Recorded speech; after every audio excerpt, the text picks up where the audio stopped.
Hello, everybody. Welcome back to the Creative Differences Podcast. My name is Dallas, and all you people questioning the masculinity of Jonathan Majors, you're all idiots. I'm Gaby, and people are doing that? Yes. Have they not seen it? Right? It's confusing. Oh my God. I'm Colin, and people need just take like a gender theory class. It's not hard. And I'm Demi, and if Jonathan Majors wants to dress up as an anime character, let him. And welcome to another episode of the Creative Differences Nobody Podcast. complained when Michael B. Jordan did it. He wasn't wearing pink. Yeah. Wait, when did he do it? When For he the Valentine's basically dressed Day up as thing. Vegeta. Oh, It was years ago, I Vegeta? think. Yeah. Are in you talking about Michael B. Killmonger. Jordan or Jonathan Martin? No, I'm talking about Jonathan Majors. He's Oh, dressed up as another character from One Piece? Or yes, something? One Piece. And he wears like pink jacket. He Something. looked amazing in that. Yeah, it Flamingo, was great. probably. Yeah. And also, he looked super masculine. What are you talking about? He had Yeah. his six-pack His out. muscles had muscles. Yeah, exactly. Anyway, you welcome know. to the Creative Differences Podcast, your one-stop shop for movie reviews, Fancast Fridays, Throwback Thursdays, and a number of other pop culture-related items. Today, we will be reviewing several things. I actually kind of forgot what we're reviewing. Creed 3, Well, yes, we're doing Creed 3. I didn't forget that one. Operation Fortune. Operation Fortune, And Cocaine. Ruse de Guerre, Oh, wait. and what'd you say? No, we already reviewed Cocaine Bear. We did. And the Demon anime. Slayer to the Swordsmith Village. Yes.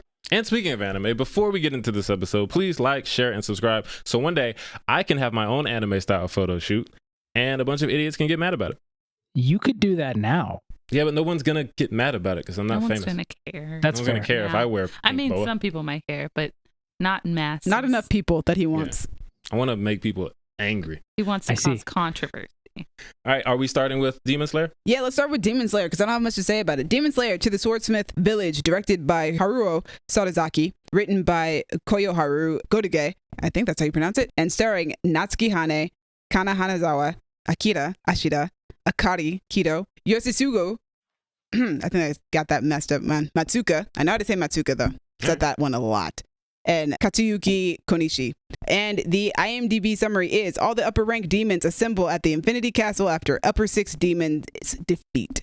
Okay. I was butchering a lot of those Japanese names earlier. Yes. For the record, it's because I was reading them. If I had heard them first and then was saying them, I would probably be very good at it because I'm very good with all the anime names that I hear. It's Right. just when I'm reading them for the first time, it does not go well. You're like Nick Cannon and Drumline, but for anime names. Yeah.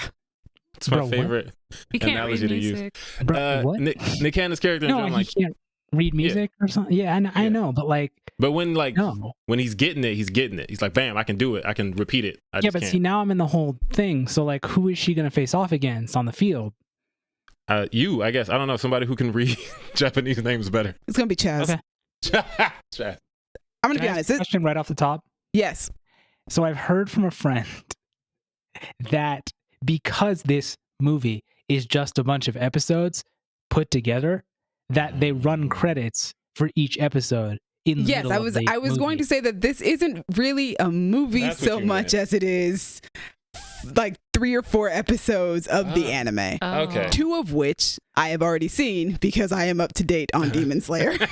So you just watched a new episode, basically? Yeah. Oh, wow. And that was only like the last hour. So Wow. Oh, wow. of this hour and 50-minute movie. But it was still great. I still had a great time. I don't know if like the animation, if they like reanimate stuff or just like improve animation when it goes into theaters or whatnot, or maybe it's just because you're in a theater now you can notice all the small details and things like that you didn't get to notice on like a TV screen or a computer screen because it's so small. Right. But man, the animation is beautiful. Like the Nice. detail just, I was in the theater like, I watch this show consistently when it's on air. And I don't remember the animation being this good looking. Wow. Mm. It's just, Had a man. little bit more of a budget then. I don't know if it's a little bit more of a budget or if it's legitimately just, this I is what it mean, always they looks like. probably Now it's on a screen. big Had a screen. budget for the movie because they didn't really have to make anything new because they were just using episodes that they in theory had already made. They Unless had, made but, season 3 or the next season 1 already for this movie or whatever. well, I'm assuming the next season is coming very soon. This is the beginning of a new arc. And the end of the old arc, since it was the last 2 episodes of that arc, which is one of my favorite arcs. I do love the Entertainment District arc, and seeing that on the big screen was great, but also getting to hear the theme song of the Entertainment District arc, beautiful, love it. That's a theme song that, like, whenever I would watch a new episode, never skip, because it is so catchy. Oh my gosh, it is a bop. You want to dance every time you da da da da da da da. Man, every time it gets me. Anime themes are honestly some of the best music out there. They go hard. They really are. So hearing that in the theater was also fantastic. But yeah, got to see the finale of one of my favorite arcs, which is a beautiful arc. I love the brother and sister relationship of the 2 demons that they're trying to defeat, the upper 6 demons. I love it so much because it's so, like, so dedicated to one another. So, like, I'm gonna spoil it because the 2 episodes have been out for like a long time, and they are the finale of the Entertainment District arc. When our squad manages to behead them, and they go off into the afterlife, they start arguing. Like, at the end of their lives, they just are yelling at each other, like, it's your fault that we're dead, and this and that, and you shouldn't have been blah blah and all this stuff, and just are yelling, and it's just like, I hate you. And yikes. And Tanjiro comes up and he covers the brother's mouth, and he's like, no, don't say that, you guys don't mean that. Because Tanjiro understands, like, he's like, I have my sister who I love and I adore, and I do everything for her to make sure that she doesn't become a worse demon than she already is. I'm trying to find a way to save her. So I understand what it means to love your sister unconditionally. And if the tables had been turned, there was a possibility that this could have been me and Nezuko. Like, we could have been these 2 demons. So don't say that you hate each other. You guys love each other. And so they get into the afterlife. The brother has, like, this whole, like, you find out their backstory. One of the things I love about anime is that, like, when you meet the villains, it's like they're, like, super horrible. And then you get to the end and they give you the backstory and you're like, oh man. Like, I get it. Everyone has a rich, like, everyone's got, like, this rich backstory. And they've got, like, this incredibly tragic backstory as brother and sister. And he's like, I've always been very proud to have my sister because I was always extremely ugly, but I had this really beautiful sister who I took care of with everything that I had in me, even though we had nothing. He's just like, the thing that I probably I regret nothing in my life. If there's anything that I regret in my life, it's my sister. It's the fact that she was born into the family that we were brought into. If she had been born into this family, she could have been something greater. If she was born into this family, she could have been something greater, but she was born to us, and now she had to follow me, and now she's at this point. This is where she is, and it's my fault. So in the afterlife, he tries to leave her behind, and he's like, go towards the light. I'm gonna go towards the dark. Don't follow me. And she immediately bursts into tears and jumps on his back and is like, no, I'm not leaving you. You promised me that you would never leave me, and just is sobbing. And so finally he grabs his sister by the legs and he heads towards the dark, holding her all the way through as they go towards the flames. And I'm just... Wait, okay. Is this an assignment? Like, he has to go to the dark, or is he choosing this? I think I don't think they have a choice, but, like, it is an interesting, like, visual of, like, there is a darkness on his side and there's light on her side. So I don't know if there was a particular choice of whether or not they could go to the light. Yeah, but... You know, he also has a little bit of self-loathing because so many people have been calling him ugly and horrific throughout the entirety of his life. So I don't think he would have felt that he would have gone to the light. Yeah. But yeah, she's just like, no, I won't go anywhere without you, even in the afterlife. And I was just like, oh, this is so heartwarming, even though they're villains. And that's like one of my favorite things about animes. But then, you know, that's the old arc. The new arc starts off, and it's pretty interesting. I'm really excited for where they're going. Tanjiro is going to this Swordsmith village, which is in a secret location that nobody knows where it is. And he's going there so that he can get a new sword because he chipped his old one. It's been about 2 months since he's been in a coma for 2 months since the Entertainment District arc. And so he's getting a new sword, which is unfortunate because this is like his 3rd or 4th one. So his sword master person who makes his swords is already extremely pissed off at him. But he's like, again? Yeah, no, like legitimately. And he yells at him every single time he has to make him a new one. He was he was like, if I have to make you another one, I'm not making you another one. Ooh. So he goes to the village, and now he's going to look for like an ancient artifact or something that will make him or Nezuko stronger. And I'm very excited to see where that story goes. I want to say it might be the first 2 episodes because it felt like an hour, but also it starts out with the upper echelon of demons. And that was extremely interesting. Their character designs are so cool. Nice. And I'm super excited to see except for one of them. One of them is horrifying and I don't like it. But Upper Demon 1, 2, and 3 all have super dope, like really cool looking character designs. And I'm super excited to see where that goes, especially because the upper demons are super hard to kill. And 6 was the lower tier of the uppers, and that was already super difficult to get through. So it's going to be interesting to see where that goes. So yeah, I had a good time. Do I think it's worth going to a theater? I mean, if you're interested in seeing like the animation looking as upgraded as it does on the big screen, I would recommend it for that. But if you don't mind waiting until the next season starts, then I would just wait until the next season starts. It's not the same as when I went to go see Mugen Train, which was the first anime that I saw in theaters, which was also Demon Slayer, which was the start of season 2. That one felt like an actual full movie. And this one felt like we just watched like 3 episodes of the show in a theater, which isn't what I signed up for. Yeah. I knew it was going to be like the beginning of the new season, but it felt like I was legitimately just watching it on Hulu, but like on a big screen. And that's not what I wanted. Why? Because plenty of anime that are super popular have had movies that are actual movies. Yeah. Demon Slayer has also done that. Cowboy Bebop had one. Why would you not? It's weird. Yeah, it was extremely weird. But the animation looks amazing. So, and I love these characters. Like, I love Tanjiro, I love Nezuko, I love Inosuke, Zenitsu. So that's Demon Slayer. I love Demon Slayer. Demon Slayer is my second favorite anime that I've watched so far. Not that I've watched very many. So yes, you are the beginnings of a weeb. You're not there yet. Sorry, guys. That might not mean much to you guys since I haven't really started. But I love Demon Slayer.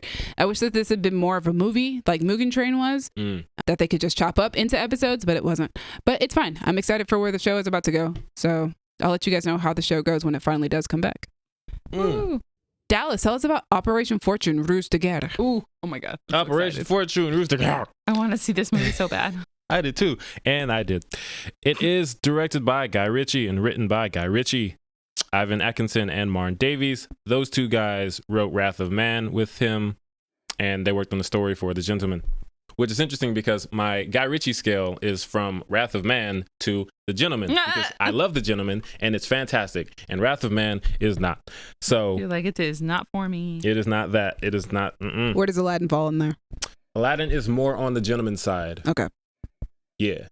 So on the like just the movie scale, The Gentleman is cinema, Wrath of Man is clown work. Aladdin is like slightly past just a movie, closer to cinema. Okay. In between cinema and just a movie. That's good. That's a good place for it. Yeah, we're using our scales. Yeah. Movie stars: Jason Statham, Aubrey Plaza, Josh Hartnett, Carrie Elwes, Bugsy Malone, and Hugh Grant. Carrie Elwes, yes. Yes. Guy Ritchie has the people he likes to reuse, and I love that because they are usually great. What other of his movies was Carrie Elwes in? Not him. Oh, he's new. Jason Statham, Josh Hartnett, Bugsy Malone, and Hugh Grant have all worked with Guy Ritchie before. And I believe Aubrey Plaza, this is her first Guy Ritchie movie to my knowledge. She was fantastic. We will get to that. Yes. IMDb summary, it's a long one. Special Agent Orson Fortune and his team of operatives recruit one of Hollywood's biggest movie stars to help them on an undercover mission when the sale of a deadly new weapons technology threatens to disrupt the world order. So yes, there's a MacGuffin. There's some stuff happening. We got to get the stuff so the bad guy doesn't get the stuff. But man, it's great. It's so much fun. And I was worried in the beginning because it starts off a bit slow because there's a lot of exposition to get through. Yeah, that makes sense. We got to get Orson. We got to know who he is. We got to know who the team is, why he's working with this team and not that team. Eddie Marsan, the guy who's in a bunch of different movies, doing a bunch of different accents. He's in Deadpool 2. Blessed are the wicked who are healed by my hand. Oh, that guy. Yes, I know him. Yeah. Also really good at accents because he's British. And I didn't know he was British because the first time I saw him was Hancock. Oh. And he's very Southern. Wow. But yeah, so it starts with him talking to Carrie Elwes, and it's a lot of exposition. And it's not like, oh, audience, there's going to be a lot of The Gentleman comparisons because that's my litmus, as we explained. So The Gentleman does it in an interesting way because we have Hugh Grant and Charlie Hunnam. My man. Yeah. Yes.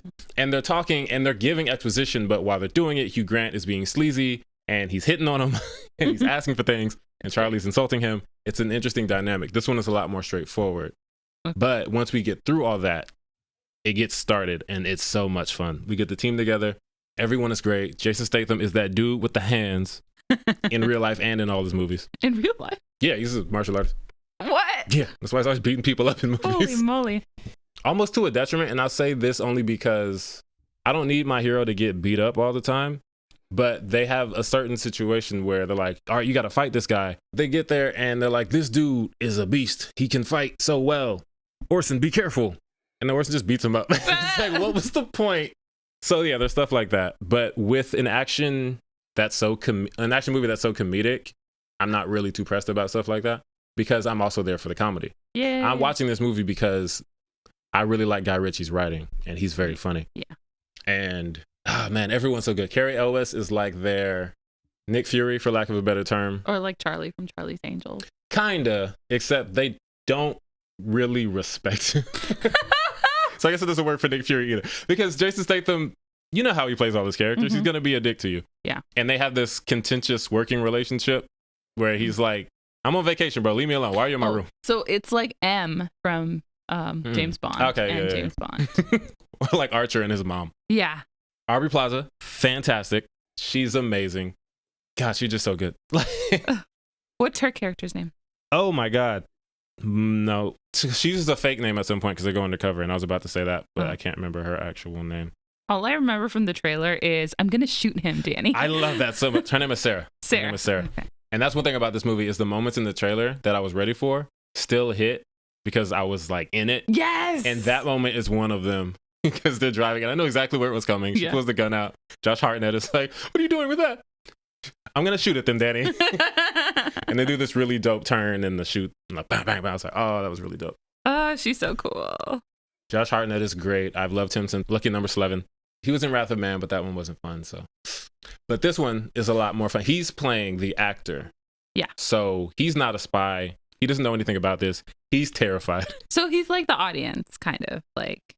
Kinda, but he's like, he's also really goofy. Okay. And he's a douchebag in the beginning. Oh, boo. The character development. Yeah, like he starts to get involved, and it's just the dichotomy between like Jason Statham, who's just cool, calm, collected, and then Danny, who's just freaking out the whole time, but has to be in the same scenarios because he's the bait, basically. Yeah.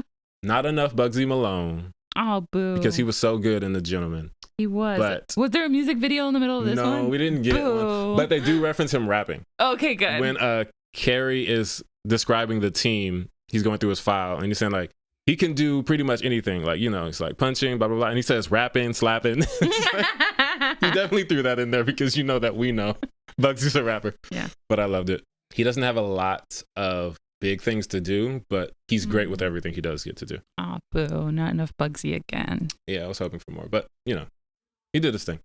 Hugh Grant playing extra sleazy, which I think you were the one who said that that's just him. Yeah. Yeah. So good for him. He was literally caught with a sex worker while he was married to, I think it was, I don't know if he was with or married to Elizabeth Hurley, but. I'm sorry, he was married to Elizabeth Hurley? I think so. I think the devil lady? Yes. Wow. I think so. If that's true, I'm about to treat him like Dallas treats Michael Sheen. Yeah, he was caught with like Elizabeth Hurley's ex-husband. Whose ex-husband do you call him? Michael Sheen was Kate Beckinsale's husband. Yeah. Ex-husband. But yeah, everybody's really good. Action's great. Comedy's great. Another Gentleman comparison. I feel like where that one shines more as for the writing and dialogue, this one shines more in the action. Jason Statham just walking around beating people up all over England.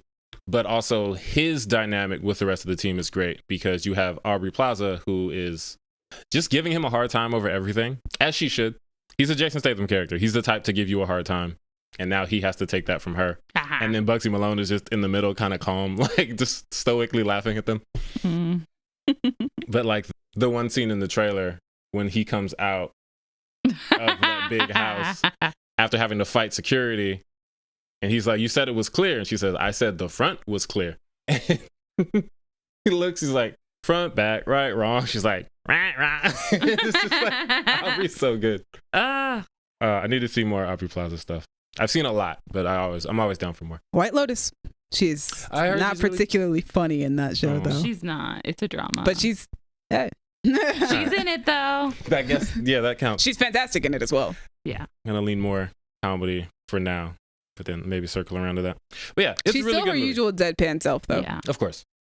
It's a good movie. It's fun. If you like Guy Ritchie stuff, you'll probably like it. Gabby, I think you'll definitely like it. Yeah, I'm like, this is my vibe. And also, oh my God, Aubrey Plaza's here. Right? Man, Yeah. She's astonishing. Also, one of the best mid-credit scenes I've seen in a very long time. just because of how funny it is. Ooh. Oh, I can't. And now love I it. know to stay. Yeah, you got to stay. It's great. Shout out to aftercredits.com, which is what I check every time a movie finishes. Oh, that's nice. But yeah, that is Operation Fortune. Which- Ruse de Guerre. Rue de Guerre. Guess what I said? Ruse de Guerre. Ruse de Guerre. Yeah. Sorry. That takes us to the headliner, Creed 3. Three. Yes, it is directed by the Michael B. Jordan, making his directorial debut in spectacular fashion, if you ask me. And What you a did, whiz. because you are listening to me. It is written by Keaton Coogler and Zach Balin. And it stars Michael B. Jordan, Tessa Thompson, Jonathan Majors, Wood Harris, and Felicia Rashad. Not Sylvester Stallone. I know, I'm sad too. Tragic. IMDb summary.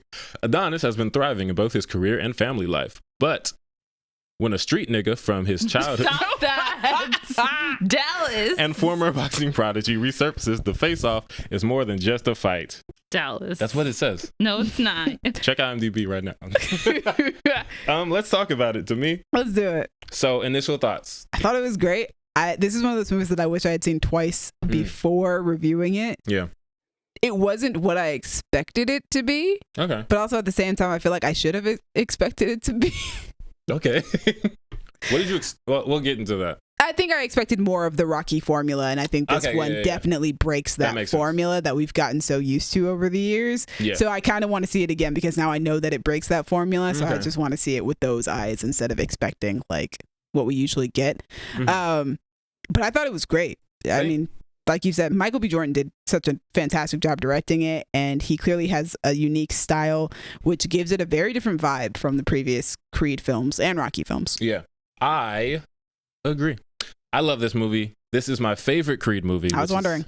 high praise because y'all know I love Ryan Coogler and everything he does. I think it's because of how it breaks the formula. Because as great as Creed is, it is very much a boxing movie because you know what you're going to get when you get a boxing movie, especially the 7th movie in the franchise. Underdog, got to fight the dude. He's beat up. He trains. He fights. Yeah, Rocky 2 Rocky 2 definitely set the mold So for what to expect. for this one to not just fall into that formula, and it's a sports movie. That's what sports movies do. They have a formula that they usually go with. Yeah. And this one for me, it doesn't feel like just a boxing movie. And Creed doesn't feel like just a boxing movie because it's a really good boxing movie. But in terms of structure, for me, it feels like just a boxing movie. This one feels like it's a dramatic story that's framed around boxing. Yes. But it's really about their relationship. It's about dealing with trauma. It's about a lot more than just he's a boxer and he needs to win. Yeah, I will say that I really enjoyed the fact that this story's climax isn't solved with a fight. It is, there's a bigger emotional issue going on that cannot be solved by just throwing punches at one another. Right. I thought that the story was great. I think my only criticism of the movie overall is that I wish that there had been more of Dame and more of the buildup of that rivalry after his turn, because I feel like he goes missing after that. Oh. And I was like, I want more of Jonathan Majors being a douchebag. He was so good. Speaking of his turn, Jonathan Majors. He's so good. So there's a thing that I do with Kayla. Every time I watch a movie that she doesn't want to watch, I come home and I give her the play-by-play. I basically break down like, so this is what happens in this scene, and I just tell her the whole story beat by beat. Aww. And so many times while telling her the story, I just stop to say, yo, Jonathan Majors is so good. Because the way that he plays it in the beginning is this kind of, not timid, but you know, he just got out and he's kind of like soft-spoken, like, oh man, you know, I'm just trying to do my thing. I stayed in shape or whatever. He's like really like, thank you so much for, you know, what you're doing for me. But there's still that layer underneath it that You can something's see it. not It's quite there. right. Yeah, you can see something there. Like he has that anger in him. He has that fire inside him. But after his boxing match, We have somehow moved on to the acting in this movie. after his boxing match, the next time when he's at the beach, Yeah. he's a completely different. That's a different dude. He's that nigga now. Even the way he speaks. Yeah. Like he full LA. He was like, I'm just getting started, little homie. I was like, yo, I need more of this from Jonathan Majors. I need more. Which is why I was like, ooh, I wanted more like toward in the second half when it's just like, okay, now we've got that turn and now we got to, I want more of that buildup. And I don't feel like that's completely there. I think that there's a lot of tragic buildup for Creed, for Adonis, which, you know, of course you need. It's his movie. But I did want a little bit more from Dame in that segment of the film. But it is funny that you say that though. Like, yeah, when he starts out, there's a softness to him with like kind of an angry undertone. You know that something's not is a little iffy under that. And then when he shifts it, like, yes, there's this hardened exterior, but I still think that there's a little bit of it's almost like he like flips it completely around. There's still a softness underneath even that hardened exterior. Yeah. Ooh. There's still that soft nuance in there. He's not completely a douchebag. There is some sort of sensitivity underneath all that. That is the source of all of this rage and anger. Yeah, he's playing the role, which ironically, given all of the stuff that people are saying on the idiotic internet, it's that kind of performative masculinity. Yeah. Not to make this sound like FD Signifier video, but like, shout out to FD Signifier. He's playing the role. Like, he has all these people around him now that like all these hood people. Entourage came out quick. Like, and he's performing, like he's calling him out in the media, stuff like that. He's doing all the things that you need to do. And to be honest, might really be Dame after the upbringing that he had and having to survive in the prison system for so long. I kind of actually wish that he had gone after Bianca a little bit. I kind of wish that they had put something like that in there. I was worried that he was going to because of their conversations, but I feel like that would have worked though. It would have been helpful. It might have been too far though. That's my thing. I'm glad they didn't, because it's hard to come while back. I'm watching this movie, I'm like, I want you guys to fight and be friends. I want you to punch for a bit. I felt the same way. Yeah. I was like, I don't want this to end with them not being friends. I want them to be friends when this is over. There's a thing that Mr. Sunday Movies and the Weekly Planet podcast, shout out to them. They have this phrase that they use for stories like Batman v Superman, King Kong versus Godzilla. Like, they're going to punch for a bit, then they'll be mates. They're Australian. And it's like these two guys that we like, both of them, they're going to fight, but then they'll be friends at the end. So I'm like, yeah, punch for a bit, then be mates. If you go after Bianca, you're crossing that line. Yeah. Bro, that's my wife. That's my as long as he didn't, my daughter's mom. I feel like I would have been okay as long as he didn't go after the child. If he didn't go after Amara, I would have been like, okay, we're fine. Yeah. Amara would have been way too far from me. Yeah. But I do like the dynamic between him and Bianca because, and it doesn't give away too much, but you can tell from the trailers, Dame feels slighted because he was like a boxing champion as a teenager. He was like the teenage Golden Glove champion. Oh. And then he gets locked up, and then he sees Donnie kind of living the life that he should have. Oh. And to be honest, it is very Tai Lung from Kung Fu Panda. Oh. Have you seen Kung Fu Panda? Yes, I have. It's been so many years, though. Okay, so the villain is basically like, he was supposed to be the Dragon Warrior, and the Shifu guy, basically groomed him to be the next champion, and then he found out he wasn't going to get to be that. And his anger comes from this place. The Kung Fu Panda movies are surprisingly good. They're so good. He comes from this place of not just, I want the power, but it's, you promised me this. Yeah. Like a better version of the guy from Shazam. You promised me this, and then I didn't get it. And now I'm looking at this panda, this soft ass nigga. He gets to be the Dragon Warrior. And that's how Dame is looking at Donnie. Like, you, after like, this is what I should have. Well, I think also what's interesting is that this movie kind of, we were talking about how it doesn't fit the formula. It almost flips everything because Dame is more of a Rocky type of character. He's the he's the underdog. Yeah, he's the underdog who comes out of nowhere. Whereas Donnie is more of the Apollo character, where he's got the power. He's large and in charge. He's the heavyweight champion of the world. Like, he has become what his father used to be, and that's the role that he's kind of playing for this movie. That's the protagonist. Our protagonist is the Apollo Creed character, not the Rocky character, except that Rocky was legitimately a pure soul, and Dame is out here just hurting people. Dame is an anime villain. Yeah, and I love that. He is an anime villain so much. Listen, from the moment the movie starts, it is an anime come to life. And I will get to that in a little bit. Okay, I definitely want to get to that because I'm glad that we knew going in that he had anime influence in because, man, it is all over the place. Like, okay, now it didn't shock me as much when I was seeing certain things. But like, that's also part of the style. Yeah, the style is very good. Michael B. Jordan, taking off of Jonathan Majors. Michael B. Jordan, also incredible, not just in his directing, but also as an actor. He's doing very well. He's been playing Adonis for almost 10 years now. He is so good. And I'm sorry, go ahead. Oh, well, I was going to say, I think also it's interesting that this is the first movie, now that Rocky's not in it, this is the first movie that really addresses Adonis's anger issues, and we finally deal with those. Yes. Because we've never done that in the first two Rocky movies. Yeah, and I love that. And that's the kind of thing the first two Creed movies. Yeah, that's the kind of thing that makes me say it's not just a boxing movie. Yeah. Because, and there's one line that Bianca has when they're talking about their daughter. And I kept saying it in my head as I was watching the movie because I don't want to forget it. I was like, don't forget this line. Their daughter, Amara, is going to school and, she gets into a fight. Donnie wants to teach her how to fight. basically his solution is, if kids are bullying, you punch them in the face. But Bianca is like, the line she says is she needs to know why she wants to fight, not just how to do it. Because it's important to actually examine your feelings, talk about them, not just, I can beat you up, so I'm going to. Yeah. Because you've made me upset. Like, why are you upset? What happened to you? And the fact that Donnie doesn't really open up to his wife. Mm-hmm. Like, when we find out all the stuff that she didn't know about him, I was mad. Like, bro, you've been with her for so long. Also, how many tragic backstories were you telling us in the first movie that we didn't know about this? Oof. Yeah. But yeah, no, also speaking of Bianca, like Michael B. Jordan is doing an amazing job acting. Him and Tessa Thompson, just their chemistry together, I feel like them as a couple in this movie are so underrated. Like, we don't talk enough about how well matched up Michael B. Jordan and Tessa Thompson are. Yeah. Because it's like, yes, they are very good on their own, but when the two of them are playing off of each other, it's magical. It like works that, very well. Yeah, that argument that they have every time that she's trying to get him to open up, they're so good together. And the happy scenes as well. Like, I really believe that, like, this family is adorable. Amara is so cute. Adorable. She's adorable. I loved every scene with her. I also love that they all sign as a family. Yes. Like, even Mama Creed will, like, sign to Amara when she's braiding her hair and stuff like that. For Michael B. Jordan, I think he does a stellar job as Creed, and like, I think it's great that he gets to dive further into Adonis and what makes him tick, and that adds the layers to that character, because we know Adonis is angry, but we've never really dived into that. So now he gets that chance to really add layers to it while also getting to direct everybody around him.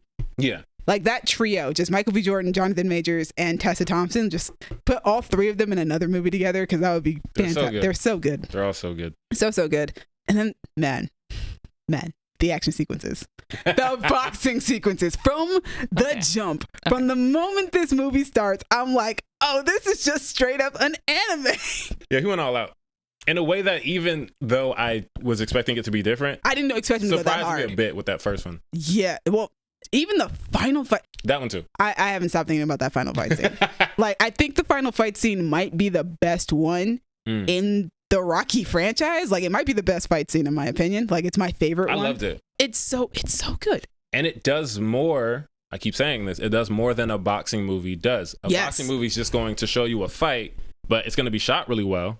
Yeah. They're going to punch each other a lot, but this one is way more than that. Man, like, it's like the use of the slow-mo that he uses for the fight scenes, the motion of the bodies after each explosive punch, the close-ups that are focused in on the faces, like straight on, just like to see like the emotion and just like to get into the focus and the gear, like get your head in the game type of thing. Ooh. Like, oh my goodness, like even the metaphorical expressionism of the final fight. Yeah. Like, really I was good. Like, bro, what? Oh, no, don't even spoil it. I'm not going to say it. You can't spoil I'm not going to say it. Because when I saw it in the theater, I was like, oh, word? I was like, that's what we're doing? I was like, this is so, like, powerful and emotional as a fight scene. And, like, I was like, oh, yeah, Michael B. Jordan been watching a lot of anime, because this is straight up just an anime fight sequence. Oh, my goodness. Man, just... He said anime, but make it live action. And you know what? In a good way, though. I'm happy. Which is rare I'm happy for us, about it, man. Like, he did his thing. It's so, man, that fight scene, I'm going to think about it for a long time, because it's so good. It's so good. See it in IMAX, dude. I'm just highly recommending going to see that movie in IMAX. I saw it in IMAX. Yes! And my favorite thing about seeing it in IMAX was hearing those Nipsey Hussle songs in the IMAX speakers, because... Yo, the bass hits when... Dame, being that nigga, comes out to Nipsey Hussle songs in both his fights. Ooh. Grinding on My Life, and that last time that I checked, hearing that in the IMAX speaker, I was like, oh yeah, that's a good song. This is hitting. Even when that first flashback hits and they're in the car and I was like, yo, I was like, the bass is pumping right now, bro.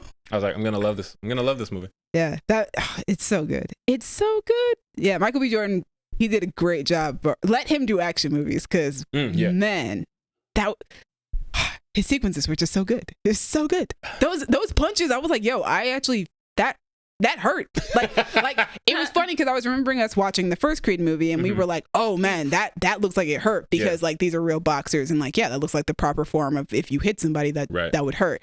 This movie, it was like, that hurt, but it hurt in like a very different way. Yeah, like, oh, I don't think that's okay. But oh my gosh. Speaking of terrifying things, Jonathan Majors.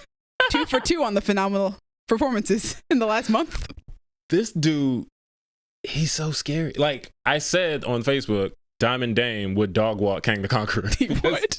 Yeah, he did. He It was would. funny. Like, look at him. When he's doing that exercise with the ropes where you just pull yourself up. In the I was like, montage. Who would fight this man? And what I don't get, I don't watch boxing, so I don't know a lot about weight classes. But there is no chance that Dame is in the same weight class as Felix, the dude he fought in the first fight. Phew. Jonathan Major's arm is the size of that man. But that's how we felt in the second movie when Michael B. Jordan went up against Florian. We were like, what? Yep. Y'all ain't the same weight class at all. But that's my thing, is like, I don't think Florian has a weight class. I think he No, that just is a giant fights man. the biggest people he can find. No, But like, he should have gone up against Dave. It's a Right, he hottie. can yeah, fight that. he can fight him. I kind of want that. It's just like a giant, beautiful hottie. Sorry. That applies to both of them. Yes. But more Florian than before. If you miss Gabby's thirst, here she is. Here she is. Yes, Yeah. IMAX. Great movie. See it in IMAX. It's great. It's fantastic. All right. Also, shout out to the soundtrack by Dreamville. Loved it. I think I like this movie even more now that I've talked about it with somebody else. I think I'm like the Right? You're thinking about it like, oh yeah, that's really dope. That was really good. That was really good. They did all that really well. I definitely want to see it again. I cried in this movie as well. Oh. I almost cried in this movie. They got me. Stomach hurt. Huh? Did your stomach just go? Sorry. As to quote Tony Baker, my eyeball started jiggling. I know exactly which part you almost cried Was that at. the part that made you cry? I mean, I think you can Assuming. already guess. Yes. Okay, yeah. It was that one. yeah. Man. I was not prepared. But it was before we even really got to it. It was, we were getting there, man. yeah. When she calls it, Nope. I was like, y'all God. trying to get me. Y'all not going to get me. I thought I was going to be by myself. I was like, I'm not crying in front of all these strangers. Wow. This will not be the one that gets me. But they're It came trying. Why not? It came close. But yeah, Creed I thought 3, it was going guys. to. Creed 3 is amazing. I started getting blurry. We should jump into 10-minute takes with 10 Colin. minute takes with Colin. Colin's still here, guys. In case you forgot. Holy hell, I forgot. I watched that like A while ago. A week ago. No, he Wow. watched it like 2 hours ago at this point. I mean, Dallas, it sounds like you probably already know what it was. We took a gander. I We took a think so. guess. Yeah, I watched, well, see, now I don't know. Did I watch the first 10 minutes or did I watched the first 10 minutes of an episode that may or may not be the first one of Batman the Animated Series because HBOMax has it in a weird order. Which one did you watch? Which episode? Cat in the Claw. Okay, Part so one. Oh, you watched the first episode that was aired, not the first episode that was made. that's good though. Oh. You want the one that's aired, don't you? Well, I don't know. That's because why I Unless asked. it's Firefly. I think I looked on like Wikipedia. Wikipedia was like the first one is the Man Bat one, which yes, so I was like, do I watch that one or does it matter? Anyway, it really doesn't. Like I think they made the Man Bat one to be first, but the show is so episodic that's It why I doesn't was really saying matter. whatever's first on streaming, just do that because it's easier. anyway, But yeah, tell us about it. Okay, so first 10 minutes of that is, I think it starts with Catwoman stealing a necklace, well, using a cat to steal a necklace, which honestly, why she doesn't do that more often in other depictions of her, like use the cats, it's so much better. Mhm. Because apparently cats can see lasers or something. I don't know. I don't think it works like that, but it did here. It's a card. Yeah, can't prove it wrong. That's fair.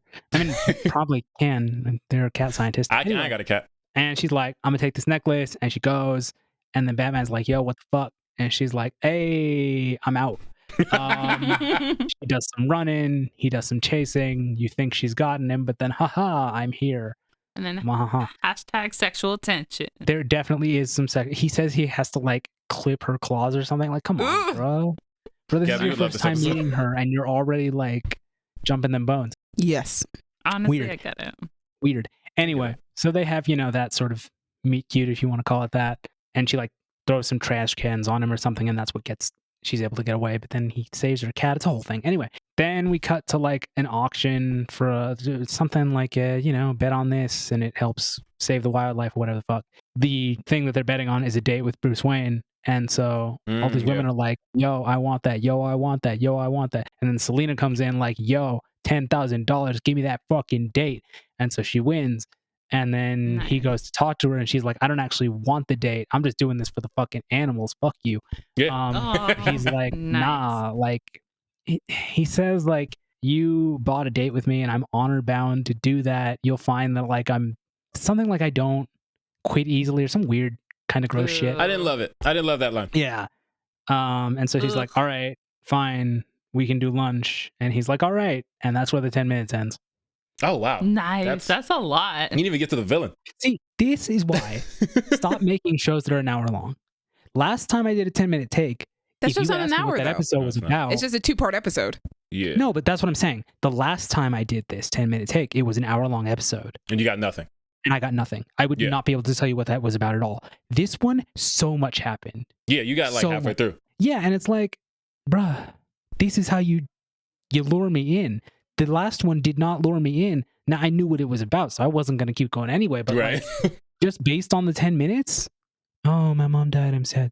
Like, no, Catwoman, Batman, shit's happening. They're alter egos. This is, yes, good. This. Also, though, it's funny because I don't know why, because it's not like this is the preeminent version, but I saw Selena and I was like, wait, oh, yeah, she's white sometimes. But like, she is mostly white. I don't know why Halle Yes. Berry is the one that was sticking in my head. I mean, I know 'Cause why that Halle one was Berry sticks in iconic. my head. We also got Zoe Kravitz out there. Mine too. Yeah. Which Zoe is funny Kravitz, because too. Halle Berry's not even playing Selena Kyle. They She's made up not. a new character named Oh, Patience. right. Yep. Yeah, I'd stick with Zoe Kravitz and call it a day. But yeah, shout out to Eartha Kitt, OG Black Catwoman. Oh yeah, Hey, actually, so you it's right. about half and half. But No, it's not. did you get to Red Claw? They mention Red Claw. So right at the end, actually, no, that's how the 10 minutes ends, is there's like these dudes drive by the auction and are just like shooting up. There's like a car chase, police chase, and Bruce disappears to go be Batman. And he talks to Gordon, and Gordon's like, oh, Red Claw's back in town. He's a super bad terrorist. We'll have to figure out what to do with that. That's how the 10 minutes ends. So Oh, you you don't didn't- meet Red Claw, but he's mentioned. Got it. Are you planning to watch the rest of this episode? Probably not. I don't know. Well, it's like, see, my problem with it is it was interesting, but honestly, I don't give a shit about Batman. I Right. like his rogues gallery, so I don't really want to watch a show from his perspective because I don't care. So when I was putting these on the list for you, I also put New Batman Adventures because that one's more about the Bat family. And I know that Ooh. you find everybody else in Batman more interesting than Batman. This is true. Because that one has Robin, Batgirl, Nightwing's in there. But I was just like, this is like, for me, my like OG cinematic universe. So it Mhm. makes sense to start with Batman. Mhm. But you're not going to watch the whole show anyway. But I do think that you would like the New Batman Adventures more because it's more, it's not just Batman-y. Okay. Well, yeah. Respect that.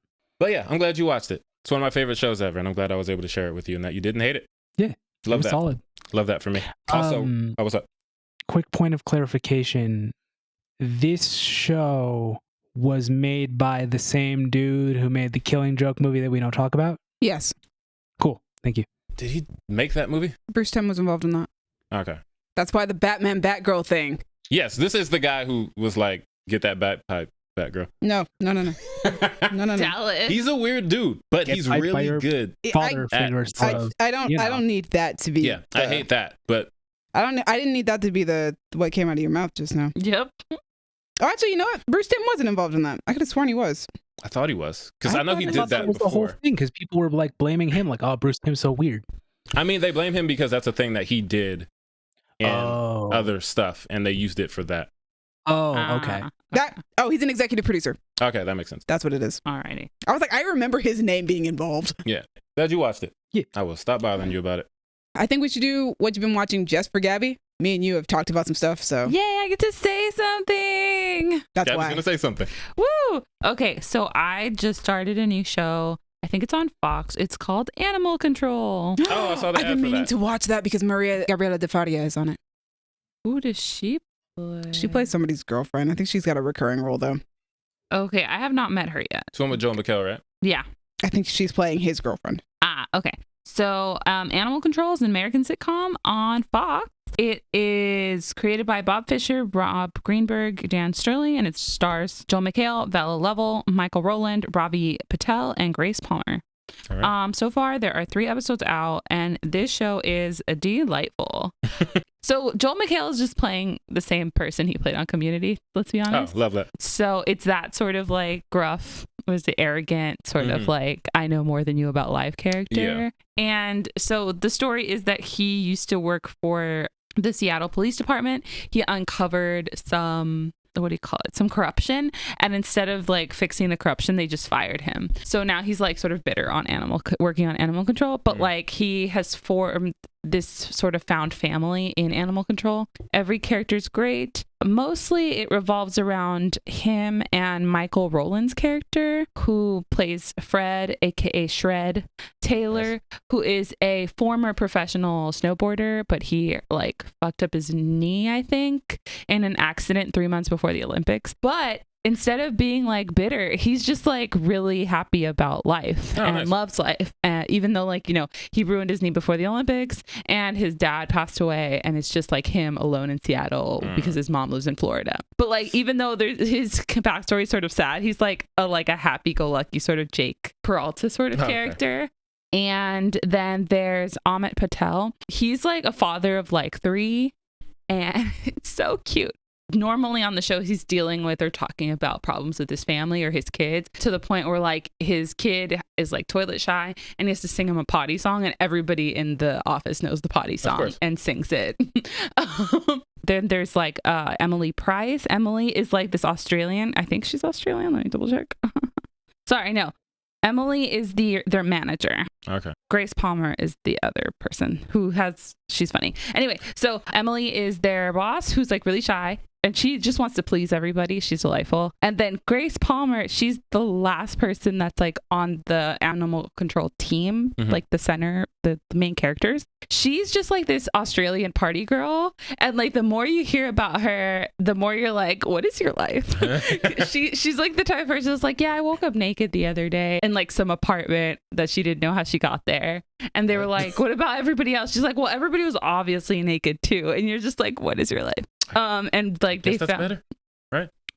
She didn't seem upset about it. She seemed like it was a fun adventure. I just feel like if everyone's naked, maybe this was the thing that we all decided. Yeah, they all decided. Yeah, if it's just her naked, it's like, wait. Yeah, it's like weird. What happened? And then like they ended up like finding some recreational drugs, and they had to test them because some animals had ingested it. And she was like, yes, we're gonna need like all those drugs. And she like took them. And like she was like, yeah, you could tell they were gonna be for her. So she's like Pan from Archer. Kind of, but like more nice. And she calls Joel McHale's character out on his BS. Yeah, makes sense. But anyway, it's delightful. I love it a lot. And I highly recommend it. Maria is actually playing Shred's long-distance girlfriend. Oh my God, she plays the Spanish snowboarder. Can I see her face? I can't wait. Gorgeous. I love her. Oh my God. She was on Deadly Class, which is why I love her so much. She played my favorite assassin. Okay. Nobody believes that Shred has that girlfriend, I think. So excited. I wouldn't either. Yeah, she's a hottie, and you have to look up a photo of Shred. He looks like 2006 Andy Samberg. So specific. No, you'll see. I'll show you, and you'll be like, oh, yeah. Oh, yeah, he does kind of look like Andy Samberg. He's not bad looking, though. No, he's not. He's like 2006 Andy Samberg. Oh, yeah, I see it. Right? He looks like Andy Samberg. Concerningly similar to Andy Samberg. Right? And he has like that Jake Peralta, like lovable, goofy dude. I can see that. Ugh, Shred is great. Yeah, I also would not believe him, though. Exactly. Funny dudes be getting girls here. They do. All right. Hashtag Pete Davidson. Exactly. That was what I was thinking. All right, guys. So we're going to do some trailer tracking. All right, so first trailer up, The Blackening. The Blackening. The first time I saw this trailer was actually right before Creed 3 started. Really? Yeah. I didn't watch it when I sent it to the group chat. Oh, I thought you had seen it. No, I hadn't. Okay. Not until I saw it in the theater, which is, I thought it was hilarious while watching it in the theater. I love most of this cast, like already. I do like this cast a lot. Grace Byers, Antoinette Robertson, Melvin Gregg, Jermaine Fowler. Really good cast. It's a really good cast. Yvonne Orji. Yes. So I did watch it when you sent it. Yeah. And I watched it on my phone. I couldn't see everything. I didn't know that was Antoinette. But then I watched it again. I saw it in the movie theater. It's growing on me. At first I was like, I don't know if I could do this. It's like, it's just a lot. But when he said, you still a slave to the white man? And Melvin Gregg said, y'all gonna stop calling my wife the white man? That laughed out loud. I was like, that's funny. I think the one that initially got me was when they're trying to determine who's the blackest out of all of them. And one of them is like, Shanika, she say nigga the most. Nigga. I was rolling. I was I laughed like so loud in the theater. And I was just like, oh no, nobody else is laughing as hard as I am right now. But also people were still coming into the theater as the trailers were starting. So okay. So I was sitting next to not black people, And I was like, I was too. I'm uncomfortable. Like, I don't think y'all should be watching this trailer. It felt weird. Like, I was like, I don't want y'all to see this. It's not for you. It's not for you. You shouldn't. I don't know if you're allowed to laugh at these jokes. Like, they open the box and it's got the freaking black face with the red lips mask, and I'm just like, I was like, I don't like that. I don't want to. I don't want it. I don't want to go to the theater and have like a white dude laughing real loud. And like, yo, hey, quiet down. I kind of want to know Colin's opinion, but I also know that we can just wait for Indifferent Opinions if we really have to. But we can, but also if he's not indifferent. I mean, would you prefer that? Like, I mean, if you have something to say it. Yeah. Just pop in if you do have opinions. I mean, it's one of those things, right? Movie looks like it slaps. I ain't gonna see it, but it looks like it slaps. Colin, you watch actual horror movies now. That's You're not going to see it You because can't prove that. What? Yes, we what can. What are you talking about? You can't prove that. It's on. You had a horror movie as your favorite movie of the year like 2 years ago. You can't prove that. Yes, I can. We have it recorded, Colin. Hush. But oh goodness. Yeah, I think I'm down to see this one. I'll go if you go. I will not see it by myself, but I'll go if you go. Tim Story, the director, is Oh, I've seen a number of his movies. I really like Barbershop. I did not care for Ride Along. I like Ride Along. I forgot he made Fantastic Four, the He did. 05 one. The 05 one, yep. There's a range for me when it comes to him, but I think I'm down to check it out. Y'all gonna stop calling my wife the white man is peak cinema. That is fantastic. Just that one part. Also, I keep seeing people. I saw a tweet saying something about how black people are calling this movie "We Can't All Die First," and how that's just going to become the title for black people. Kind of like the D'Angelo song. Exactly. Like, how does it feel? That's not the name of the song. My whole life has changed. All those Summer Showcase songs. Oh my god. Oh my goodness. But yeah, looks like a fun time. Speaking of scary fun times, we have Haunted Mansion, our first teaser from Disney's new Haunted Mansion movie. That was a teaser? Yeah. That felt like a full-on trailer. Yeah, that was the teaser. But this is why sometimes I say I gotta wait till I get a trailer to know how interested I am. Because I was hearing about this movie, I was like, okay, that's a cool cast. I like Rosario, I like Lakeith. You like the director? Tiffany. Who's the director? Justin Simeon. Oh, I like him too. But I was like, I don't know, I'm not. Huh? Justin Simeon did Dear White People, which me and Dallas are both huge fans of. Hair. That's a good song. Yes, I believe so. That's a good movie. I was like, I don't know, I'm not excited. But I see the trailer, I was like, I'm in. Yeah. I'm down for it. Yeah. I really like Lakeith walking down that hallway and the paintings start changing. I like Gaby was saying while we were watching it, all the stuff that's like the ride. There's so much of it that is just straight up the ride. Like, this entire trailer feels like the ride. I say as somebody who was just in line for that ride about a month ago. Yeah, I'm really excited. I was always kind of excited about it. I liked the first Haunted Mansion movie with Eddie Murphy. I know that I am in the minority on that one. Unpopular opinion. It came out when I was like 12, I think, and I thought it was really funny. So I just have a lot of nostalgic value on it. So I really like it. But no, but I watched this trailer and I'm like, no, this is so much more just Haunted Mansion, just in aesthetic and feeling. Still looks very funny. I really love the cast, like you said. I love the director because Dear White People, one of my favorite movies. Love that movie, and I love that series. I love Rosario Dawson. Lakeith Stanfield is cool whenever I see him and stuff. Owen Wilson is always hilarious. Tiffany Haddish is also in this movie. She's looking great. Very funny. And there's just so many Easter eggs from the ride. So yeah, I'm stoked about seeing this movie. I think it'll be fun. I think it comes out in July. I think it took July 28th. Yeah, it took the Marvel's release date. Okay. It looks fun. Gaby, as my fellow Disneyland aficionado. I'm going to try to watch it because it looks great.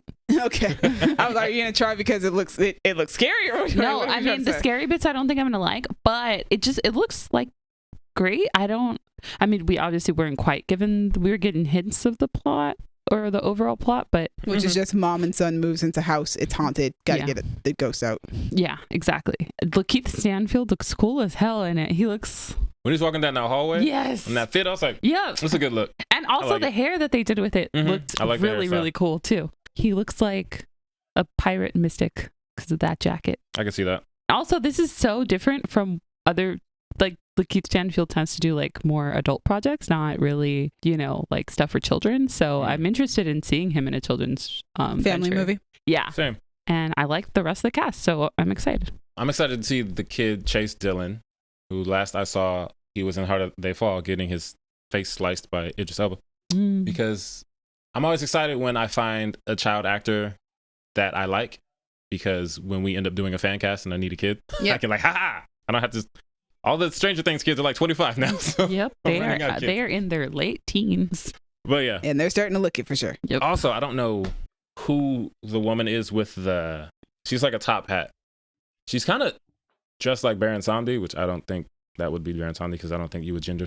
I think it's the top hat ghost that you're talking about. But that's not the hat box ghost, right? I thought, because that's Jared Leto. Oh, that is Jared Leto. Yeah, there's like a woman, and she looks kind of like maybe like Marie Laveau or something, kind of like voodoo inspired. I see. Okay. But I was like, I don't know who that is, but she looks dope. There are a lot of famous people in this movie. So, like, outside of just like our leads, there are also like some other famous people that will be appearing in this film. Oh, damn. So, yeah, looks pretty dope. That is trailer tracking. No, it's not. Because speaking of Disney movies, Peter Pan and Wendy. Forgot we switched it. Peter Pan and Wendy. Disney, more Disney.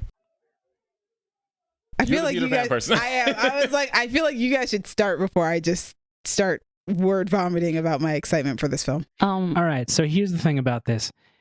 I don't give a shit about Peter Pan, but please, can we color, please, for the love of God. Actually, I was going to say that it looks a little gray for me. Desaturated, it's upsetting. I'm actually very excited about the way that it looks, but it's only because it's from the director of The Green Knight, which means that it fits his aesthetic, and I'm excited about that. Who is that? Okay. His name is David Lowery, and in David Lowery We Trust. Demi, that brings up an important question that I must ask you. Who do you think is going to jizz on a belt this time? Seeing as it's a children's movie, nobody. Children's movie, no. Fingers crossed that it's nobody. Please, no. That was weird. Well, now I'm conflicted because I also was like, why is this so gray? I would like some color. And now, damn it, I'm conflicted. But now that you know who's directing it, you're like, ooh, wait a minute. The boulder is conflicted. But also, I think the colors in here are actually the ones that are like, I actually really love the shot of them flying with the sunset in the background and the mermaids in the water. Like, the color on that is beautiful. I like the earth tones that are in here. Fair. Because it's not fully desaturated. There are a lot of great earth tones that you see in this film. It's not like a Zack Snyder movie. Yeah, I just was like overwhelmed by how gray it is. I mean, although it is England, and England is having been England has color.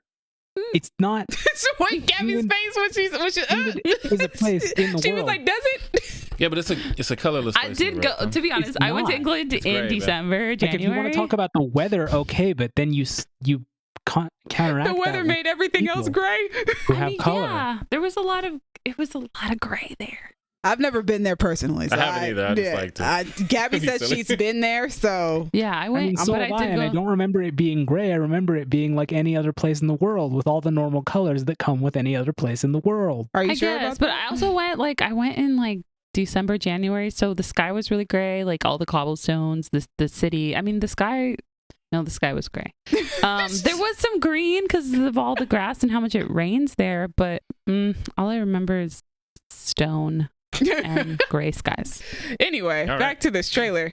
I'm super excited. I am a huge Peter Pan fan. Peter Pan is one of my favorite Disney movies. I have a lot of great memories of watching that movie as a child that have been particularly sparked up a lot over this past week for multiple different reasons, including this trailer. When this trailer came out, actually the day it came out, I watched it like 5 or 6 times, like not in a row, just like throughout the day. I just kept watching it because I was just like, I'm obsessed with how this looks, because I'm super excited about what David Lowery is going to do with it. Thought of a very unfortunate question to ask. Oh God. Now, how long has the trailer been out? Just this week. I think a few days. Okay, maybe. So how fast do you think that someone on the internet called her N-word Belle because she's black? That happened immediately. That definitely happened. That probably happened with the casting announcement. Oh, probably. No.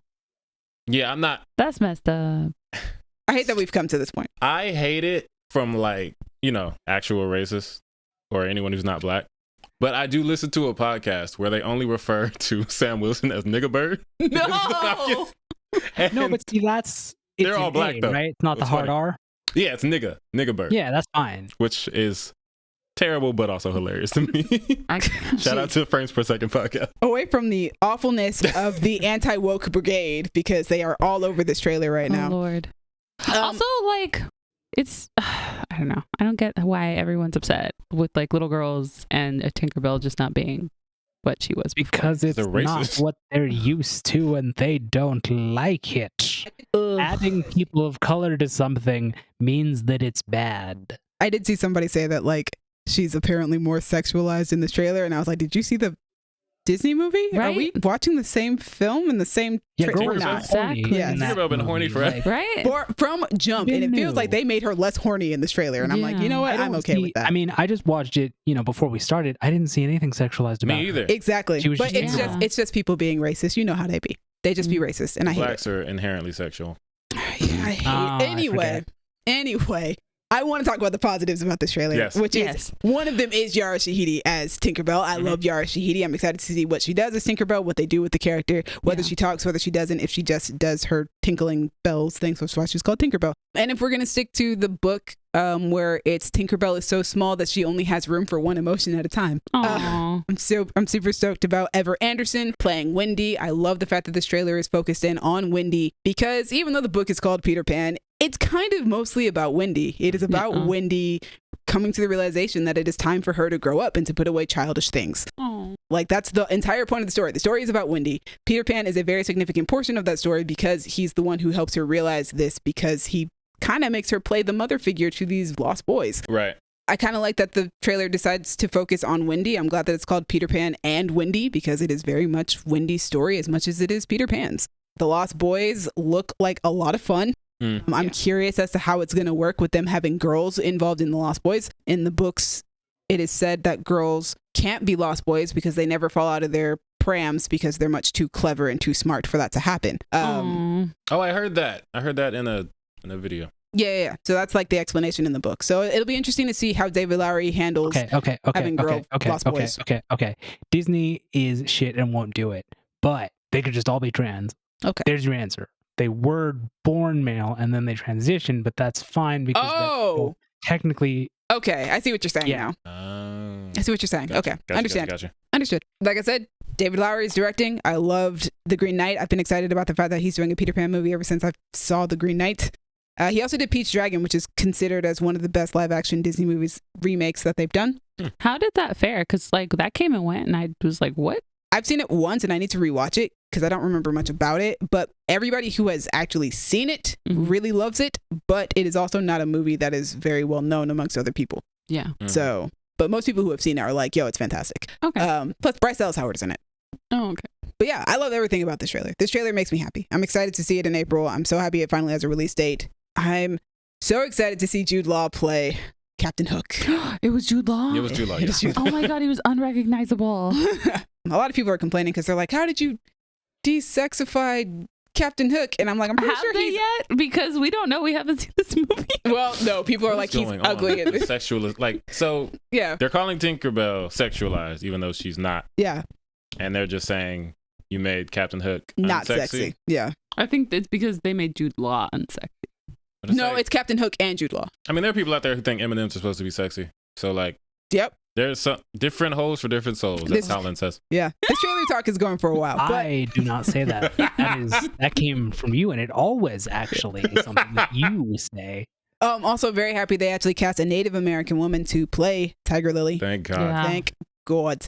It sucks that that's like the first time that's ever happened. It's not the first. Okay. It's happened in like miniseries and stuff, but I don't Ah. think it's ever happened in like a big screen movie. So I'm super stoked about that. I think David Lowery is probably also going for more towards a book adaptation and less so a remake of the actual Disney Peter Pan, except for maybe the You Can Fly scene. Like the Big Ben scene, it looks like it's almost directly from the animated movie, but everything else feels like it's I feel like he's going for a darker take because the book is darker Okay. than the Disney movie. That's what I'm hopeful for. And he's also a huge fan of the book himself. And he talked a lot about how he himself felt like he had a bit of a Peter Pan syndrome sort of thing, but making this movie kind of also taught him that he needed to grow up. Aw. So I'm excited about that. And also, like I said, Ever Anderson was amazing as Natasha Romanoff, Yeah. as Little Black Widow. So I'm excited to see her play Wendy. And I'm excited to see their Peter. Yeah. Also, somebody mentioned, I saw somebody talk about how they liked the fact that it's very obvious that both of them are closer to pubescent age. Like his voice is a little deeper. It's not a child's voice. And she's also very clearly like becoming a woman, so to speak, because it fits a lot more with the themes rather than having like 10-year-old kids play these roles. They're closer to adulthood. So it's like, yeah, that's what the whole point of the story is about. It's about growing up and being on the precipice of growing up and being afraid to do so. Yeah. So Peter Pan is one of those things where I'm like, it doesn't matter how many adaptations you make, I will probably watch it unless you do something so horrific in my mind that I can't bring myself to do it, which has happened. But yeah, I'm like, ooh. They're making the people who made Winnie the Pooh, Blood and Honey. I'm not watching that one. Oh my God. You ever watch Neverland's Nightmare? No. Oh no. But yeah, those are my thoughts as the Peter Pan fan on this podcast. Right. Those are my thoughts on Peter Pan and Wendy, and I cannot wait to watch it in April. We're probably going to do a throwback for that, so it'll be fun. For which one? The animated one? Yeah, animated one. Okay. Since it's a live action remake of. Makes sense. Yeah. All right, and that one's only like an hour and a half, so. Love that. Love that for us. News time. John Cena. Awkwafina and Simu are starring in Grand Death Lotto, directed by Paul Feig for Prime Video. You know what? I like all those people. Yep. So I will probably be watching. I mean, it sounds like you got to go to the theater. I sure don't. Yep. I'll be on my couch. It's right there. I do like this cast, and I like Really Paul good. Feig. I really like his movies. I've liked a number of them thus far. And we know Awkwafina and Simu work well together. They do So, it. bam. It's fun though because this time they're not playing friends. Are they not? He's going after her. John Cena's playing her bodyguard. Oh, right. You want to read the Yeah. summary to For people? those who don't know, it's set in the very near future where a competition known as the Grand Lottery has been established in, quote, economically challenged California.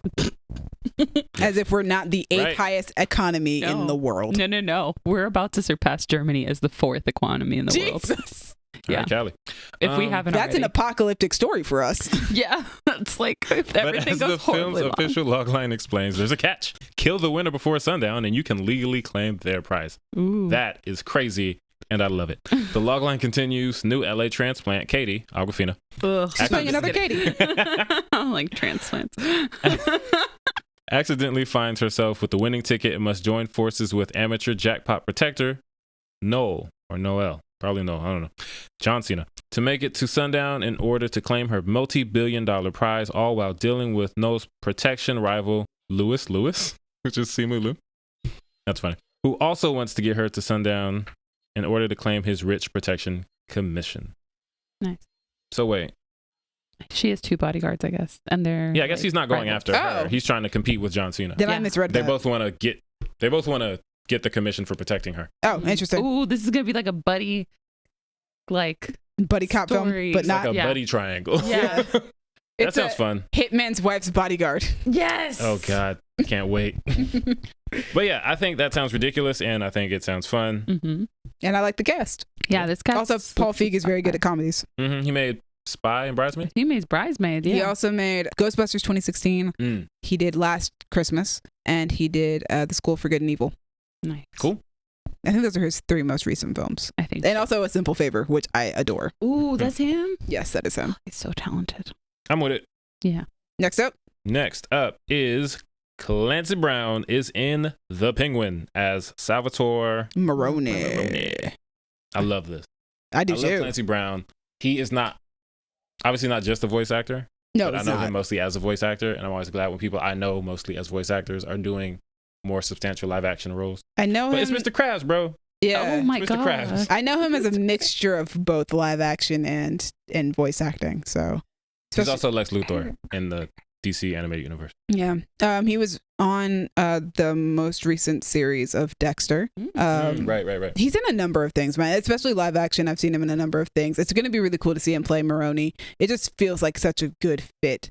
Yeah. Like when Colin posted that, when I finally saw that news article, because I'd been, Busy. I don't know if I'd been driving or if I'd been in the movie theater by that point. But when I finally saw it, I was like, oh my gosh, this is perfect. And this news also is how I found out that Renzi Felice is also going to be on the show, which I'm excited Ooh. about. I love Renzi Felice. This is gonna be Nice. dope. This show, I'm just so excited to see what they've put together, what they're putting together. They're just getting started on filming, I think, recently. I love it. I'm excited for the Penguin, which is something I never thought I'd say because I've always hated that character until Colin Farrell played him. What are you showing me? Oh, that was amazing. Gabagool. An Italian mobster. Yeah, just gabagooling it up. Open your eyes. Gabagool. He's great. That show's gonna be great. amazing. I'm gonna have a lot of fun. That Yeah. cast is great so far too. Kristen Miliotti's in it. Yep. As oh my gosh, one of my favorite characters. Sophia Falcone. There she is. I was like, yeah, something Italian. Something gabagooli. I had to remember what the mobster boss. I was like, wait, hold on. Which mobster? Because I wanted to say Maroni because we kept saying it. I was like, no, the other one. Falcone. Falcone. And that actress you guys like with the voice. With the voice. Oh, sure, Yeah, I always say Free Shavakadu because of that vine. What? Wait, what's her name? Sheree Agdajlu. Yeah. Free Shavakadu. I don't know how to spell her name. It's a vine. She's wonderful. She's fantastic. She's also on Arcane. She's on she has The a really good Expanse. voice. Oh, her voice is spectacular. She kind of has one of those voices like, unless you think of Russian doll, poker face. Oh, Natasha Lyonne. Well, like, it sounds like it hurts when she talks. Oh, I love her. Yeah, she's dope. She's amazing, yeah. I think she's also on The Punisher, wasn't she? I think so. Yeah. I think she was Madani's mom. And she's Yes. in The Expanse, right? Yes, she's in The Yeah. Expanse. That's how I found out who she is. Thanks to Colin. And she was in X-Men The Last Stand. She got killed by a porcupine dude. Ooh. I know Ridiculous. Man. I know her from the Nativity Story. That's cute. All right. I also know Oscar Isaac from that. I was like, oh my god, it's Joseph. He was Joseph in my head for a long time. Oscar Isaac just playing all sorts. Never mind. Yeah. Like you brown here. That's why I was confused when I found out he was Latino. 'Cause that was that's the first thing I saw him in. Bro, he was in The Promise. This movie's about That the was Armenian after. genocide. No, I'm just saying, like, why? He made fun of that in his SNL monologue. Apocalypse. Bro, were you playing Egyptian? He's straight up Egyptian. They're like, we don't know what you are. He's like Cliff Curtis. They're like, bro, we don't know. You play Jesus. Racially You play ambiguous. Cholo in Training Day. Oh my gosh. But yes, this show sounds amazing. The cast is amazing. Clancy Brown is a great addition to it, and I'm sure he'll be fantastic as Maroni. I'm assuming that means he's going to get out of jail or something. Probably. Vamos a ver. I mean, there is a huge flood, so. Oh, right. We flooded the city. Yeah. But speaking of really dope cast, Teenage Mutant Ninja Turtles, Mutant Mayhem. Hey. They got everybody. They got Rose Byrne, John Cena, Jackie Chan, Ice Cube, Paul Rudd, Maya Rudolph, Seth Rogen, obviously. Mm-hmm. I feel messed up if I don't say who's playing the Turtles. I think they're all teenagers. They are from the pictures that I saw. Yeah, I didn't recognize any of the names. But Micah Abbey is Donatello. Shamon? That doesn't sound right. Shamon Brown? Shamon is Michelangelo. Nicholas Cantu is Leonardo. And Brady Noon is Raphael. You know Brady Noon. Yes, I do know Brady Noon. He was the one I recognized. Jackie Chan is Splinter, which love that. Iconic. That's just, he's perfect. Yeah. Seth Rogen is Bebop. And John Cena is Rocksteady. And I just feel like them playing off each other would be fantastic. This is when I become like Colin and I have an indifferent opinion. I have no frame of reference for anything Teenage Mutant Ninja Turtle related. But the cast is cool. Yes, that's how I feel. For me, it's like I know enough to be excited. But also, even if I didn't, this cast is like Hannibal Buress is Genghis Frog. I've never heard that character's name before, but that's a great name. Again with the names. Io Edeberry. She's out here, bro. She's playing April O'Neil. Ugh, yes. I know April O'Neil. I know who that is. Yeah, Yes. me too. Ice Cube is Superfly. I love that sentence. Giancarlo Esposito is Baxter Stockman. Post Malone. Post Malone. Yes. Post Malone's in here. Paul Rudd is Mondo Gek. I love Paul Rudd. It's such a good cast. Yep. And I have this thing now where certain things in animation excite me more than they would in live action. Yeah. And I would love to see an animated Ninja Turtles movie again. So I'm ready for it. Indifferent Opinions. Let's run through these real quick. Colin. All right, Colin, what did you talk to us about? The Blackening? And then I guess Peter Pan, you guys said someone's going to come on a belt. You didn't say anything about Haunted Mansion. No. What do you got for Haunted Mansion? I mean, it's like, I don't. Okay, so this is a question that y'all maybe. How many movies has Disney made based on a ride? Oh, hold on. I do have a list of that. Okay. I have a ranking. Pirates of Jungle you have a Cruise, ranking. This one.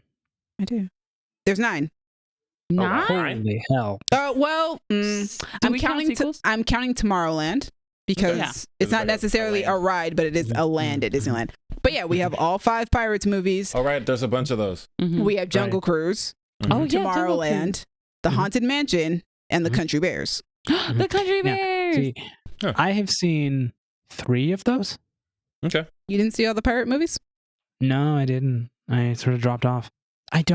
I still don't understand the point. Like, I don't. And then we're getting Tower of Haunted Terror Mansion- eventually. It's just like, all right, It's fine. You can make a movie about the Haunted Mansion. You've done that before, but like, I guess because maybe it's that I don't have like Disney nostalgia. I don't know what it is. All right, Colin, you don't see the point in Disney ride movies. I don't. I gotta tell you. And like Haunted Mansion, like is fine, but to me, the point of it is to be on the ride yourself and like feel the movement and see all the cool shit. This is just like, all right, it's a movie about a Haunted Mansion. Like, this feels the same way as how you feel about video game adaptations. Right, like while we're watching them, you can play them. Yeah. Well, Which, like, for me as somebody who doesn't want to play them, 100% dog. Like video game adaptation, just don't do it. But that's my I don't agree. thing. Like For me, that's case by case. well, I mean, it's I soapbox anyway. Yeah, Haunted Mansion. It's a movie. It's like I can't go on Haunted Mansion every day, but if I can watch the movie, I'm sorry. Are you gonna watch the movie every day? no. But the point is that I mean, if it's like Willow, she will. Stop it. hey, Why are you guys picking on me right I'm now? not picking on me. That's just a fact. it's not every day that I watch Willow. Like every other day. It's like every other week. It's mostly whenever I need serotonin. Anyway, that's not the point. Moving on from Haunted Mansion. Moving on. Grand Death Lotto. Lottery movie. I mean, it kind of sounds like a funny version of like The Running Man or something, but it's a Stephen King story about like it's something like you can join this race that's like across the country or something and goes for like weeks, and if you survive, you can get a bunch of money or something. I don't know. Penguin. It's one of those things where it's like he was great in the movie. I don't know if I care about that enough to watch an entire show. And honestly, I can't. You did Falcone, Maroney. I can't. They're this. I can't. I just. Which one is this one and this one is this one? I don't know. So this Clancy Brown is playing one of them. I don't know. Well, what that Colin, means. Maroney was the one who went to jail because Falcone was a snitch and put him there. And Falcone's dead now, right? Yes. So yeah, don't worry about it. All right. Now the only Falcone you got to worry about is a woman. Yeah. Okay. Well, that's got to be so much easier to identify. Yeah, you're not gonna mix her up with. I suppose, yeah. But yeah, I don't know. I mean, it's just like, I don't know. Do I really want to watch 10 hours of the Iceberg Lounge? I don't know. You might. We'll see. We'll see. Turtles, ninjas, teenagers, mutants. I have never seen anything of the Teenage Mutant Ninja Turtles. Really? I told you, me and Colin. I don't. I was Colin. Feel the need to Colin. start. You know, like I've heard that it's great. I'm sure for a lot of people it is, but nothing. Not a game. Not a comic. Not a movie. Not a TV show. Nothing. So I'm just like, I'm sure Devin will drag me. Have fun with that. Like, I hope it's a good time. I will probably just not bother. It is very of its time. So like, if you didn't get into it when we were kids, I could see you not going back to it. It is a very, like, if you said, hey, pitch me something that 90s kids would love, it'd be like these skateboarding ninja reptiles who eat pizza all day. Nice. And they have a rap for a sensei. Yeah. Honestly, yeah. It was the age of Power Rangers. Yep. Yeah, and a dude who walks around with a hockey mask. And Beetleborg. Beetleborgs. Transformers. But yeah, that has been Indifferent Opinions, which means that has been the episode. Thank you guys for joining us. Thank you so much. We appreciate all of you, every single one of you. Went longer than we expected because technical difficulties. It'd be like that sometimes. Blame Colin. I mean, I can't fault him for that one. Thank you. I appreciate that. You fought me for a lot. Yeah. You fought me for a lot. You are at fault for a lot. Fair. Continuing. Thank you, Crown Digital, Brandon and I, for putting us on Spotify and Apple Podcasts. To me, thank you for editing, putting us on YouTube, repping for the weebs. Yeah. I went to go see an anime movie the day after I went to go see Creed, which may as well be an anime movie. Yeah, she's working her way up. As they say, ain't no such thing as halfway weebs. They even treated Dame like an anime villain, so. Yo, with the first introduction of Dame, I was like, oh yeah, that's a villain. But even at the end, when you sympathize with him. I love it. Yep. Love it, love it, love it. Gabby, thank you for staying to do this episode. Yeah. I thought you were going to leave. I really wanted to. I know. Gabby hates being here with us. No, audience. that's not true. I'm just looking at the clock and my baby. We didn't expect to go this long. Yeah, and I have plans with my dad. Colin, thanks for finally watching Batman. I know that you didn't choose that, the number generator did. But yeah, but you know, thanks. I gotta remember to put stuff on there. You gotta throw stuff at him. I mean, I still have like 19 things on there, so we're not running out of things by any means. No. But if you want to add stuff, I want to, just so I don't forget to add stuff. Yeah. All right, audience. What'd you think of all these movies and these trailers and all these things? Are you excited for the Blackening? If you're white, you're not allowed to be. Dallas. Everyone else, let us know in the comments. Hit us on Twitter at y'all_different, Instagram and Tumblr at Creative Differences Podcast, Facebook.com/Creative Differences PC, or TikTok at Creative Differences Pod. If you want to talk to me about why I feel like Michael B. Jordan made the best Creed movie, Hey. I'm on Twitter and Instagram at the King Named Simba. You can find me, Gaby, on the Instagrams at Stegosaurus. Since I'm not going to soapbox on it, ask me why I think video game adaptations are pointless. You can find me on Twitter and Instagram at DuckMcGuck. If you guys want to talk to me about Peter Pan, you guys can find me on Twitter and Instagram at Dreamy Films. Dreamy is spelled DREEMI. Thanks again for joining us. Tune in next time. I'm pretty sure we will be doing a reaction to Shazam, but who knows? I could be wrong. All right. It's been different. Bye. Bye. So, Demi, I'm glad the last thing you said was about Peter Pan. Let's do it. We talked about how they're making a movie called Neverland Nightmare. Oh, God. So now I need to go around the table and, Colin, pick a Disney movie to make a horror movie out of. Go. The Black Cauldron. Hard. It's Ooh. already a horror movie. There. See, I feel like you have to start from a different point where how do What do you we mean? get there as opposed to it already has the DNA in it. Anyway, Gabby, go ahead. No, I'm no. gonna say Maleficent because I wanted that to actually be like real villainy, but it's not. I like that. I like that a lot. Me and Gabby want the dark movies to actually be dark. Yeah. We don't want the light movies to be dark. Yeah. Colin? Quick question. Does Pixar count? Sure. Let's do that. I'm going to say Up. Oh, right in the feelings. She comes back from the dead. I don't know how it works, but we'll make it work. I mean, the Ooh. wilderness could be a horror part. Wilderness is horror. Yeah, that rainforest. Dallas, what's yours? Terrifying. I'm going to go with Finding Nemo because the ocean is terrifying. Oh, Okay. it is. I mean, there is a horror scene in Finding Nemo, so. Right. Yeah, just make that everything.